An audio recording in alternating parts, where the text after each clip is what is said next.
দর্শক, উপজেলা নির্বাচনের সার্বিক পরিস্থিতি জানাতে ময়মনসিংহ থেকে সরাসরি যুক্ত হচ্ছেন সহকর্মী আওলাদ রুবেল।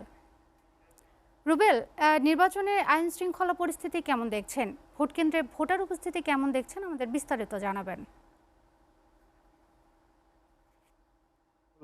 ব্যাপক সদস্যদের আমি উপস্থিতি লক্ষ্য করছি। বিশেষ করে আমি প্রত্যেকটি কেন্দ্রের আশপাশ এবং রাস্তাঘাট বিভিন্ন জায়গায় এখানে র‍্যাব, পুলিশ, বিজিবির পাশাপাশি আনসার, গ্রাম রক্ষা প্রতিরক্ষা বাহিনী একেবারে নিরাপত্তার চাদরে ঢাকা এই ময়মনসিংহের ৩টি উপজেলা পরিষদের নির্বাচন। এই নির্বাচনে ব্যাপক আইন শৃঙ্খলা রক্ষাকারী বাহিনীর সদস্য আমি লক্ষ্য করছি।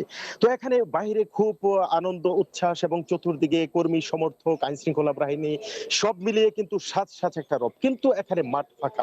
যে ভোট কেন্দ্রগুলো রয়েছে আমি যদি আপনাকে দেখাতে চাই, এই ভোট কেন্দ্র এখন সকাল ১০টা বাজে। আমি এখন আছি ময়মনসিংহের গৌরীপুর উপজেলায়। এই গৌরীপুর উপজেলার শাহগঞ্জ উচ্চ বিদ্যালয় এবং কলেজ এই কেন্দ্রটিতে আছি। এই কেন্দ্রে মোট ভোটার হলো ৩৩২৭ জন। তো এ পর্যন্ত আমি আমাকে প্রিজাইডিং অফিসার যেটা বলেছে, এখানে এ পর্যন্ত ১২০ এর মতো ভোট কাস্টিং হয়েছে। পাশাপাশি এখন পর্যন্ত একজন দুজন করে বিক্ষিপ্তভাবে কিন্তু ভোটার এখানে আসছে এবং সব মিলিয়ে আইন শৃঙ্খলা পরিস্থিতি স্বাভাবিক রয়েছে। এখন পর্যন্ত ময়মনসিংহের ৩টি উপজেলায় কোথাও সংঘাত সহিংসতার খবর কিন্তু আমি এখনো পাইনি। তো এখন আজকে ময়মনসিংহ প্রচন্ড তাপদাহ গরম পড়েছে এবং পাশাপাশি নির্বাচন সংশ্লিষ্ট নির্বাচন কমিশন এবং আইন শৃঙ্খলা বাহিনী এবং যারা কর্মী সমর্থক এবং যারা প্রার্থী তারা যেটা বলছে যে এখানে তাপদাহ এবং বোরো ধানের মৌসুম, ধান কাটার একটা উৎসব চলছে এখন। এই গৌরীপুর একটা প্রত্যন্ত উপজেলা।